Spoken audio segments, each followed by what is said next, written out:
Healing Minds and Souls, a faith-based community dedicated to bringing trauma-informed care to the North Nashville community and surrounding areas through education, resources, and building relationships to develop healthy and a holistic community. Pastor Ella Clay will be talking about how we can stop allowing fear to overtake us regardless of our past, present, or future. Come and learn how to recognize signs and symptoms of trauma as we understand the emotional, physical, social, and spiritual impact of traumas. We will unpack the meanings of vicarious traumas and how to avoid moral injury as we actively avoid re-traumatizing ourselves and others. Let's learn together how to navigate life challenges of grief, trauma, pain, and/or isolation, and discover our innate strengths of courage, kindness, trust, perseverance, and become better equipped to experience a newfound confidence by not letting circumstances define our current existence or future selves. Join our show today with Pastor Ella Clay. She serves as senior pastor of the historic First Community Church and executive director of Healing Minds and Souls, 1815, Knoll Street, Nashville, Tennessee, 37208. Good morning. Welcome to Healing Minds and Souls. We're so grateful. We're thankful that you joined us on this beautiful morning, a day that the Lord has made, a day that we're going to rejoice, and we are so glad in it. We have so much to be thankful for. Thank you for joining us, and we'll be right back after we hear from our sponsors. Wade's Lawn Service is your one-stop solution for all your outdoor needs. We offer comprehensive residential and commercial lawn care, expert landscaping and design, professional fertilization, leaf blowing, and seasonal maintenance services. Our team of skilled professionals will transform your outdoor space into a stunning oasis, boosting your property's curb appeal and value. Hello, my name is Deborah Wade, and this is my husband, Ira Wade, and we are here at Wade's Lawn Service, located at 1215 Louisville Highway. Don't let lawn care stress you out any longer. Visit www.wadeslawnservice.com or call us at 615-766-8347 today to experience the difference of a well-maintained, beautiful lawn without the hassle.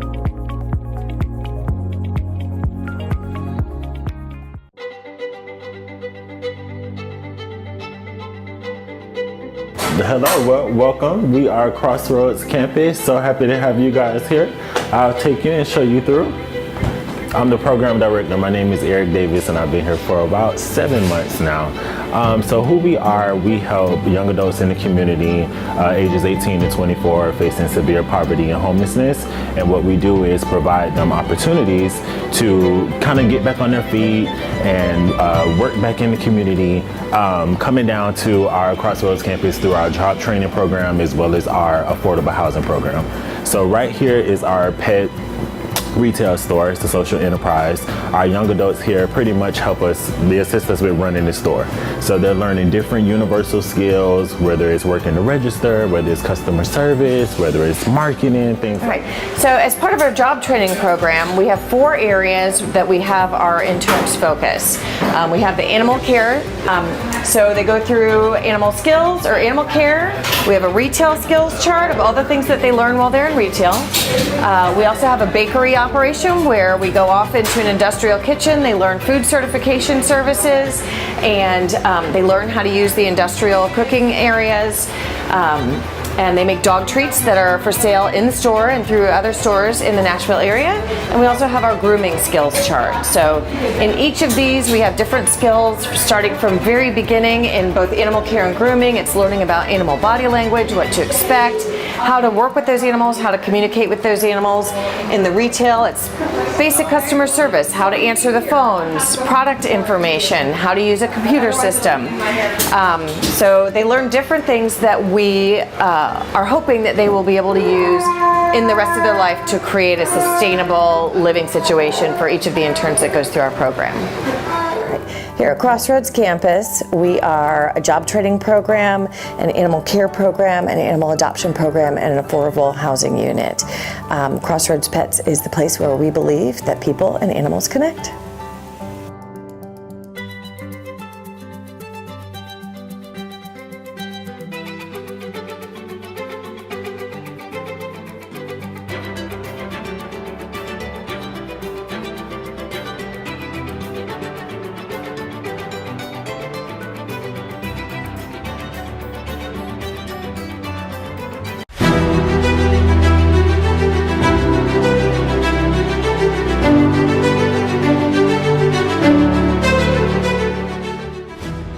Are you looking for one-of-a-kind clothing that perfectly expresses your unique style?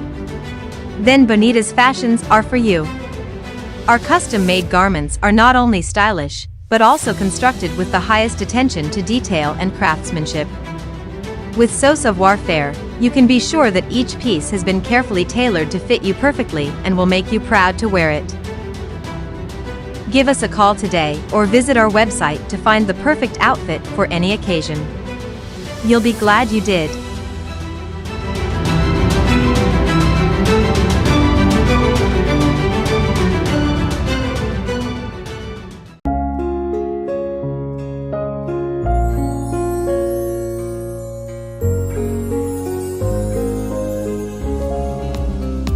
Hello, my name is Glenn Carter. I'm the owner here at Carter's Family Florist. We've been serving all over Nashville and Middle Tennessee for the last 25 years.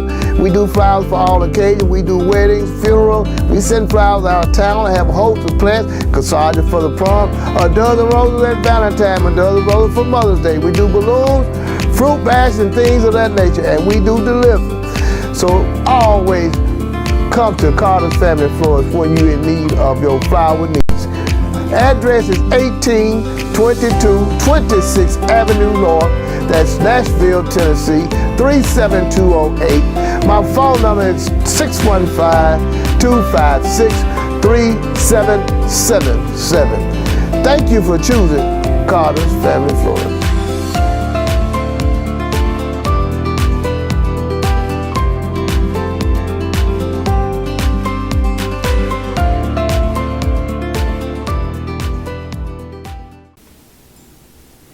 On this morning, we have Dr. Ahmed White. He hails from Rochester, New York. He's happily married to his childhood friend, Leah, and they are the proud parents of 4 boys and a grandson. A member of Alpha Phi Alpha Fraternity Incorporated, he earned his bachelor's degree from Fisk University in Nashville, Tennessee, a master's degree from Tennessee State University, Doctor of Education and Education Specialist degrees from Union University. A talented educator. Dr. White has held various roles including a tutor, special education teacher, assistant principal, principal, and executive director. Currently, Dr. White is the founder and CEO of the Rock Academy Charter Schools, which is the first opportunity charter school in Middle Tennessee. The school is specifically designed for students who are often overlooked, underserved, and disconnected from the traditional education system. Dr. White believes that every child matters, and he loves a quote from Frederick Douglass: "It's easier to build strong children than to repair broken men." Mm-hmm. And on this beautiful morning, we also have Miss Lakita Sims. She is the Operations Director and Community Engagement Coordinator for Rock Academy, an empowering leader, faith-driven servant, devoted mother, and results-driven Director Operations at the heart of expertise and conscious leadership. She's a team motivation consulting and collaboration enhanced organizations, ministries, communities, and educational system. She's a graduate from Trevecca, and also she's a member of the Alpha Kappa Alpha Sorority Incorporated. Thank you all so much for being here with me on this beautiful morning. Thank you for having us. Yeah. Absolutely. So you all have made history, I understand. Yes, indeed. Yes, indeed. The first opportunity charter school in the state of Tennessee. Oh, my. First, number one. Number one. Come on, we can just clap it up for all of that. That was awesome. Yeah. How does that feel? Feels really good. It feels really, really good. It feels like the work that I've done in life is coming together, and they say the most important days in a person's life is the day they're born and the day they realize why. And I know the day I was born. I was born September 8th, 1975. Celebrated 50 years yesterday. Oh, wow. Happy birthday. Thank you. But then I also realized why is to empower and help young people find their way in this life. So I'm really excited about it. That's pretty powerful when you come to the realization of why God really created you and what you have been created for. And so can you tell us a little bit about your journey and how you know what was the impetus? And you shared just a little bit, but how did you know that this was the track, that this was your plan, that this was the path that God has ordained for you to be on, but also help others reach their full potential as well. It's funny, this path actually started before I knew I was on the path. Wow. I didn't even know it was a path that existed. And I go back to my childhood days and helping, classmates, with work and helping them read and helping people in general, a lot of things, but it goes also deeper than that, helping my father learn to read. My father was not a reader when I was a child, and I remember going to the bank, if you all remember the days when we didn't have bank cards and whatnot, and I would go into the bank with my dad, and he would say, write the check just as how Daddy showed you, but he really couldn't do it on his own. And so being able to write that at a very young age was the first step in that process. But then I have my best friend, who's my brother growing up. My parents, as we grew up, took him in and became a part of our family. And he was one of those that came from a large family, but had, drug-addicted parents, things of that nature. But we were friends, we were fast friends and came together. And through all those times and all those situations, I realized, hey, I had a knack for helping other young people and being in that space with them. Fast forward, when I got to Fisk University, I was able to go do tutoring and working with children and things of that nature, and decided thought that was going to be my path for a while, and became a teacher. And my first teaching job was actually an ISS teacher here in Nashville. From there, I thought I wanted to be a lawyer, decided that wasn't my path. God decided it for me, and so my afro went away, and I have this wonderful haircut today. Beautiful. Thank you. Well, I work hard at it, 3 minutes every other day. But then my first job when I returned from law school was at Monroe Harding Children's Home, working with Level 1 at-risk youth. And then from there I went to Genesis Academy as a teacher counselor, and that's a severe behavior intervention program for students that have behavioral issues. From there I went to teach in a special ed self-contained classroom at a local high school here in Nashville, working with students that were overage, undercredited. And so from there, I noticed that, okay, this is what I do. And I work with children, and then of course I took a time where I became an administrator in Lighthouse, Tennessee, and then became a principal in Hendersonville. And just, really my heart was in that space. But then when I really knew that it was time to do something different is when I took the job at Smithson Craighead Academy, which is the oldest charter school in Middle Tennessee. And when I took that job, it was a school that was slated to close that year by Metro Nashville Public Schools.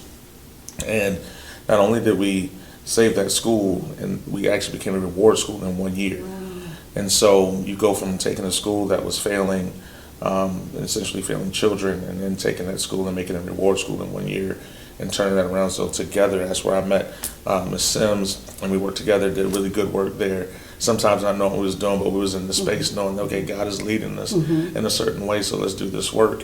And then from there, I had the opportunity to go back to something that I really love, was working with at-risk youth again and saying, okay, what can we do at the next level? So someone asked me, would I consider doing this work?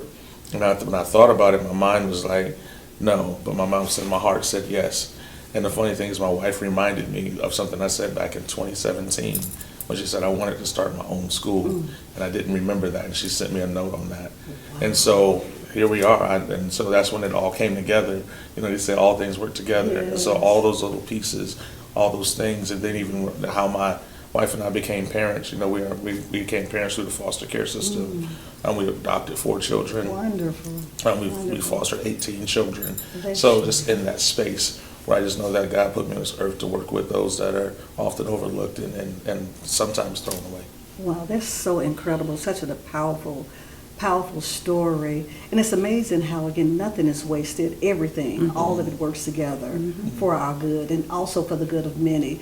Ms. Sims, come on, tell us about your work. If you could give us just a little blurb about your work at the Rock Academy. And Doctor, he's already shared a little bit about how you all were already y'all were colleagues. And so if you could just share a little bit about that. So, For me, I started working with the Rock Academy in August of 2024. He stepped out in September 2023 and started doing the foundational work and the research and just kind of gathering the data of what we need to start a school. We both knew when we met each other that like something else was greater coming, something else is greater, because we both were visionaries. But Dr. White was just so amazing in his vision and what he was doing. And when he came in, I was like, what are you over here for? Why did you come over here to Spencer Craig? They about to close the doors, And so he was like, you gonna give me a chance? I was like, I got you. Give you a year. And then about 7-8 years later, we were there. We were surviving off broken pieces, because it's exactly what it was when he came. I was like, this is a ship sinking, and we're surviving off broken pieces. And he's just like, if you don't mind floating on a piece until we get to land. And so from there, we just went, from broken pieces, and it just reminded me of who I was. I was a broken piece. I was a child that was in a world that felt like it was just so much dysfunction around. And so to say that we need to start the Rock Academy, which is scripturally based, upon this rock I'll build my church, and the gates of hell will not prevail against it, so we were like, hey, we've had that opportunity. God did that for us. We need to give that back to the community. We need to do the same thing for so many other kids. And so me, being all things operational, he had a vision. I was like, you tell me what it is and I'm running with it, and so I've just been able to be instrumental in helping guide that vision and just push that vision forward. And just when I look back over my life and how all the pieces have aligned as well, it wasn't nothing but God to say this is something that we need to do. And so I am a praying woman by all means. I might not be able to say something in school because it's against the law and in the church, but you understand what I said? we can't do it. But you're going to go on my personal page. You're going to see I'm going to give God all the glory, honor, and praise, because it's been nothing but him that has gotten us this far. Like every door that has been opened, he'd opened it. Every resource that's been sent, he's been sending it. And so we're still trusting and believing that all things work together for the good of them, and it's going to continue to work. And so just with that being said, I'm just a little old girl here from Chattanooga, Tennessee, just doing what the Lord said do, Powerful woman. I think she's more than that, isn't she? Yeah, I think she's a conqueror, right? Yes, Matter of fact, more than a conqueror, right? Yes, I received that too. God's dearly beloved. I tell you what, you all, that is so powerful when you think about the track that God has put you both on for such a time as this. Because we're really at a critical place as it relates to education for marginalized children. And so for you all to have the heart, to have the understanding that there's something more than the traditional educational system that our children and that other children need. And so again, being the first opportunity charter school in the state of Tennessee is such a profound work. And I know it was hard, right? It wasn't easy getting there, but by the grace of God and through the power of God and through the favor of God, you are there. So as we think about traditional school system, it's clear, it's very apparent that something is not right? There's something else that we need to do in our school system. Again, giving children oftentimes that are overlooked, that are underserved, that traditional school system says that we're just going to, in a way, throw you away. And for you to understand that there is jewels, there are diamonds, right? And to have the heart, to have the spirit, to have the education, to have the philosophy that you see that you can do great work. So let's talk about the philosophy of Rock Academy as you had brought all of your different disciplines together, the wisdom, the education, your portfolio of teaching and all. Let's talk about your philosophy and how does it, I have so many questions, okay? But how does your philosophy differ from the traditional education system? And both of y'all can kind of jump in. Yeah, the first thing when you think about opportunity charter school or charter school, and you think about a district, traditional district, because I have, I've gone through AASA, Urban Supes Academy. I understand superintendents. I'm connected to superintendents across the country, urban superintendents across the country doing really good work. So when I think about a district, it's like a big ship, right? A cruise ship. And to make a turn on a cruise ship, you've got to think miles and miles ahead. When you think about a charter school, you're able to be more specific. It's like a speedboat or a different type of much smaller vessel. And so you're able to pivot and turn as you need to make sure you're getting the things you need to get done. And so it starts with that basis. So I'm always that person that says that anyone that gets an education, wants to lead an education, they got in there to do a certain work. But you can't be all things for all people. And so where we find our niche is where there's a group of students that continue to get left behind, that continue to fall through the cracks. They're not expelled because they haven't done enough to get expelled. They're not necessarily overage undercredited yet. They may be at some point, so they don't qualify for some of the services that the district is allowed, has in place to help them. So how do we get those kids that continue to fall through the cracks, that are chronically absent? How do you work with those kids that, understand foster care and things of that nature, or experiencing foster care? Well, because of my background in those areas, that's where we found our space. So before even getting to start the Rock, I spent 2 years going to juvenile courts, truancy court, seeing what was going on, talking to parents. We did thousands of surveys and meeting with families, doing focus groups, seeing what the need was. And so when you go back to my philosophy, it's like, I know that there's kids that need to work, but I believe that all kids can learn if they put in the right environment. When I look at what I did in the classroom, when I look at what I've done with schools and turning schools around, it was because there's a deep belief in the ones that are marginalized, those that live on the fringes, those that live on the edges. Those are my sons, that was my brother, that was my father. And so when I see those children, that's the child I'm gravitated to, and so I can't do a one-size blanket fit all. I have to do something specific, look at those children. And so what we found is there's a space where there's mentors needed, there's love needed, there's, unconditional love needed, right? Because we put conditions on your behavior and all those different things, and, a kid comes in and they have an attitude, or they may use profanity or something like that. We'll call that Tuesday, and how do we get to Wednesday together and be better the next day? And so I believe that if you put the right conditions in place to help those students, to help those children, they come around and and they become the successes that God created them to be. And so it comes from the understanding that with the right wraparound services, with the right educational process, with the mastery-based learning program that we have, all those things come together to help that child meet their needs. And so our goal is that when the child leaves our school, they leave with a certificate and a diploma, and they can say, I can go where I want to go. Because I don't believe that everyone says college, college, and I think that we have this philosophy of college or bust. But there are many people doing really good work in this world, and they didn't go to college. My dad didn't go to college, smartest man I knew, right? And did a wonderful thing with a lot of people, and was the leader of our community. So I want to make sure kids have the agency to make their own decisions, and not the decisions that people and society have made for them. I love it, the agency, because oftentimes children they're brilliant, they're smart, and in some cases they know what they may not be able to articulate it, but they know what God has placed on the inside of them. So respecting them and giving them agency to try to chart out their own path makes a major difference. Yeah, and I was going to lead into that point that he made about the kids that are disconnected and are falling through the cracks, because I would have been a Rock Academy student if Rock Academy was around back in 1999. 1942. Yeah. But the reason why I say that is because he talks about his experience with raising foster care kids and adopting kids. I was adopted when I came here by my sister's parents. And so having a parent that was on drugs, being relocated just about every other year, 2 years, just going through school and knowing that all I have to do is enough to pass a test, because I didn't want people to see me, because I felt like I was broken.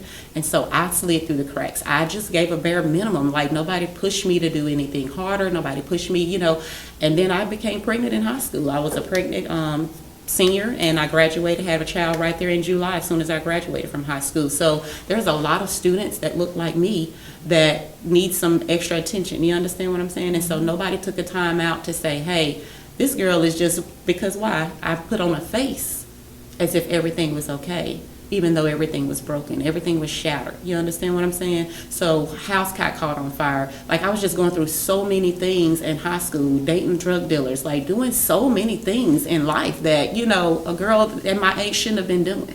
Didn't go to college right after I graduated from high school because I had a child. So I wanted to go straight to work.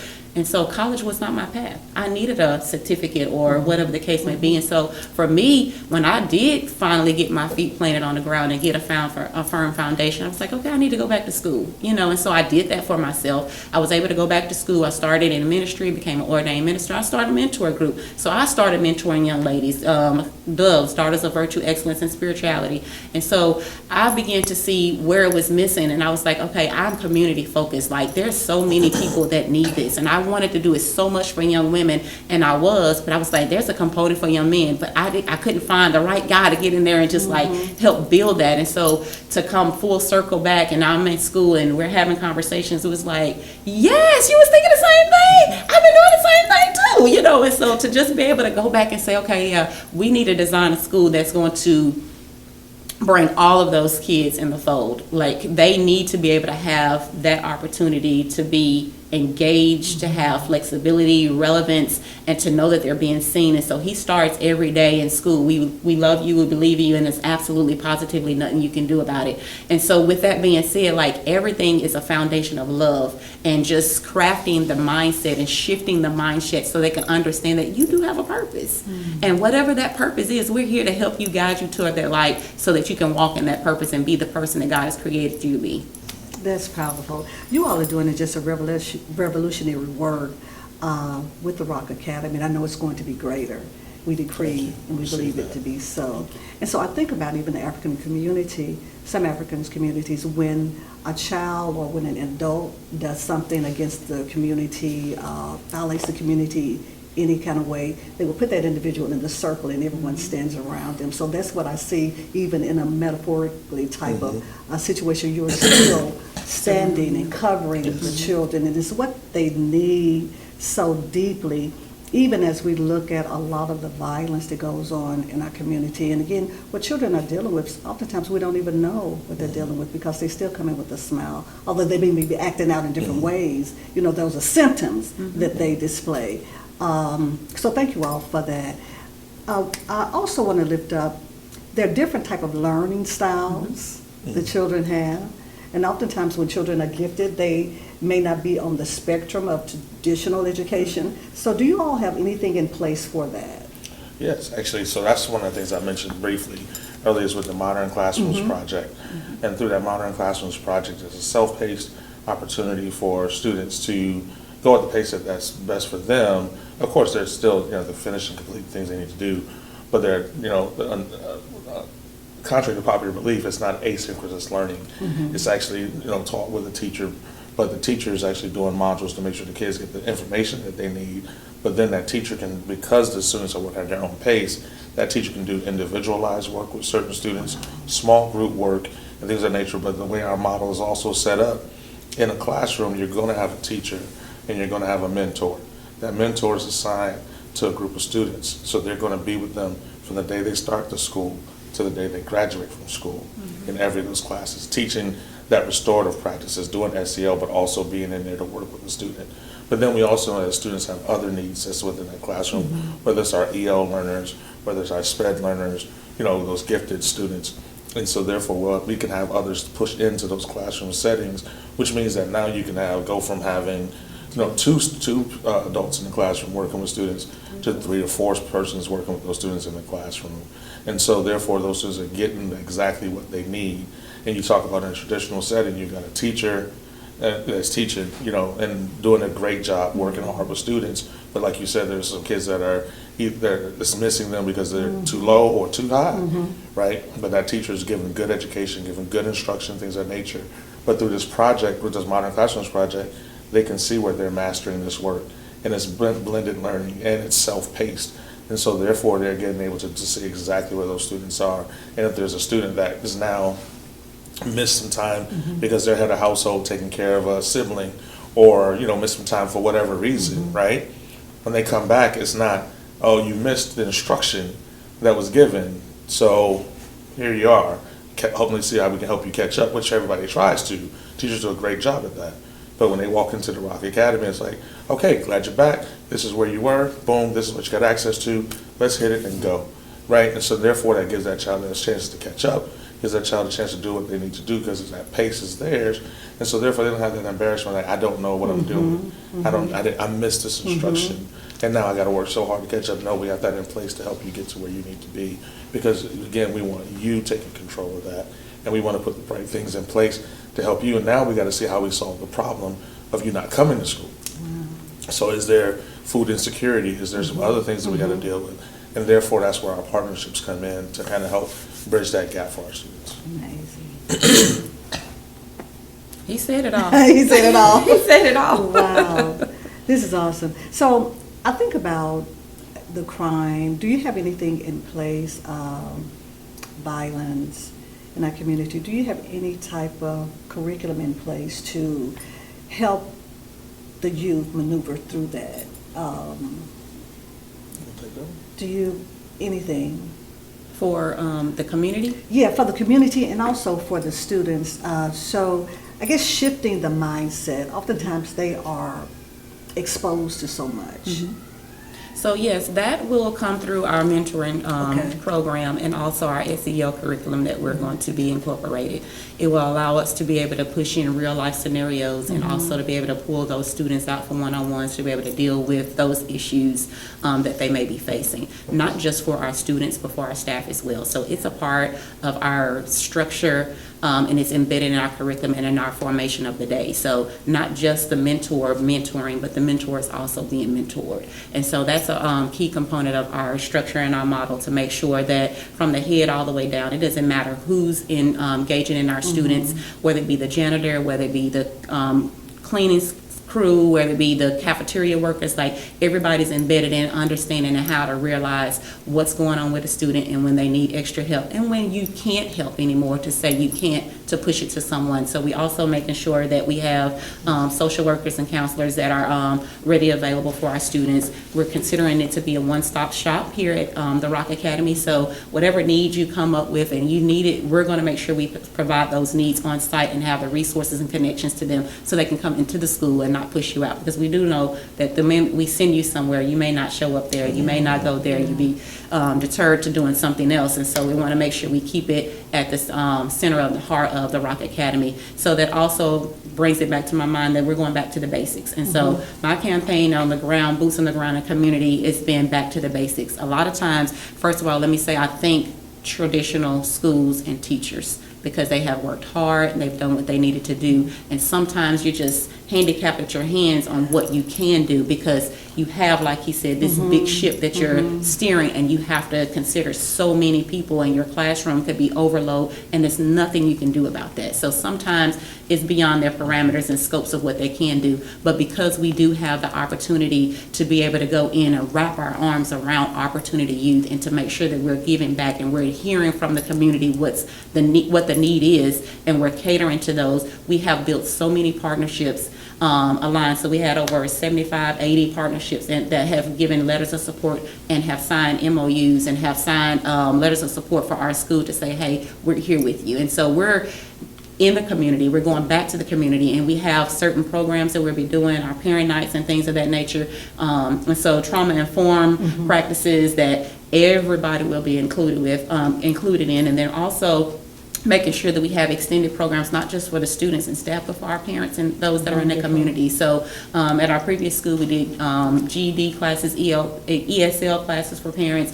And so just making sure that everybody knows that this is a resource and this is a community resource. And so we'll be doing a lot of that. We're building that out. We're crafting that out. We've got 9 months to get all of this lined out together, and we have already hit the ball running. And so we thank you for bringing that conversation up and just giving us the platform to even talk about it, because again, we're going back to the basics, and there's a lot of things that we used to do back in the day that we've taken out of school because we've just gotten so focused on No Child Left Behind, but then we're forcing people to go at a pace that they can't, and they're really being left behind, or we're pushing them out of a zone that is not meant for them. And so we've got to just get back to the basics, and it's no, let's bring this back down, and this child needs a mentor, and this child needs reset, he needs to go to the reset, this child needs restored. We've got to be able to just see what that need is and actually focus on that need and meet it. And we'll find that traditionally, once you help them as a human being and as a person, you see them for who they are, all of that other stuff begin to fall in line.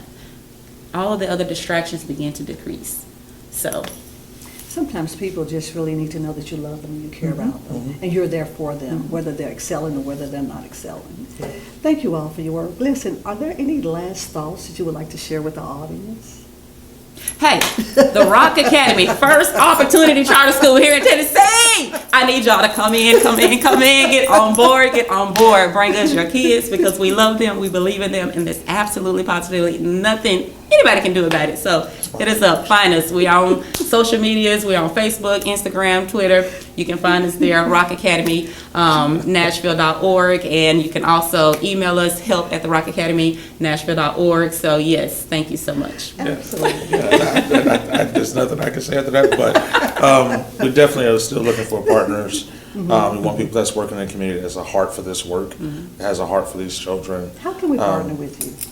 Just if there's services, if there's opportunities to, we take partners from prayer to services to finding everything that we can need for those students. Financial partners, definitely. We've got a lot of stuff that, like, we're opening the school, so let's not brush over that. So we're opening the school, and the model and design that we have takes funds, it takes resources, it takes time, and so we do need that. And it may be that you know somebody that knows somebody that knows somebody. You understand what I'm saying? That's best man for somebody. So, making connections, connecting us with your families, getting us in your churches, allowing us to speak to the families. And if you identify some kids that that are struggling and behind that need the services, send them our way, connecting us there. We do want to partner with, not just community people, but we want to partner with the middle school principals. We want to partner with community leaders and with churches, and so the foster care systems, juvenile courts, so we were building these partnerships, but we do need the resources. So if we say we need food, if you know somebody that donate food, help us fill up our pantry for kids, because one thing we want to do is we have a late start. We didn't even talk about that. We have a late start for our high school because we realize that most high school students are either helping with their siblings, helping parents get kids, and once they get late, they're not going to school because they don't want to show up in school. What grades are you? So we're starting with 9th grade. Okay. So in fall of 2026, we'll start with 9th grade only. And each year we'll build up because we want to build a good culture. The culture is everything. Awesome. And no matter whatever everything else is, if you have a good culture in the school, then the school grows and then organically does what it needs to do. Wonderful. And we do have a 9:30 start time. Awesome. So That's good. yeah, so that's scientifically know that students at that age level do better when they get that proper amount of rest. So we really feel that's another good opportunity for our students. Are you connected with the Governor's Faith-Based Initiative? Yes. Okay, awesome. Evertown, Tennessee. Yep, doing that as well. Wonderful. We're very intentional. We are, and so just making sure that people know that we're here, just helping, push it on your social medias and things of that nature as well. And then, like I said, because we have that late start, that morning block is set for those students to be able to do all of those things before the day starts. So if they need to come in, they're hungry, they need clean clothes, like we're trying to have washer and dryer at our school so that we can make sure we're washing the laundry there. We need detergent and things of that nature there. We need food and snacks that they can be able to have in their bag, even if they need to take some home, because they don't need to be worrying about that when they go home, and so, like, there's a list of things that I'll be looking for. We got furniture that we got to buy for classrooms. We got, so yes, it's a lot of things that we're needing. And I've already been praying because I'm like, God, I'm about to buy a storage room before the resources come because I need the overflow. You understand? I need the overflow. Yeah. But like even with colleges, like there's colleges that have to change out their furniture and equipment and stuff. Like, like businesses, like you're refronting your business and you got furniture, like whatever that looks like, you say, hey, just come look at it. Call me, Lakita Sims. I will come. 615-569-3992. Lakita Sims. Reach out to me. I don't mind because that's what we're doing. But the most important is recruitment. Identifying those families that need, because the ministry is there, the work is there, and we want to make sure we're meeting the need. So. Yeah, we know the harvest is there. Yeah. Yeah. Well, thank you again for joining me. Thank you for having us. Absolutely. Listen, you all, you've heard the needs, you've heard the call, and we employ you, we encourage you to contact Rock Academy for the beautiful work, for the amazing work, for the godly work that they have been called to do. For we all been created in the image and the very likeness of God. And it's God's desire that we prosper and that we be in good health even as our soul prospers. And that's inclusive of educating our children, in educating them because they have a profound and awesome work and plan that God has planned for them for their lives. Thank you for joining us. We'll see you again on next week. God bless you. God bless you.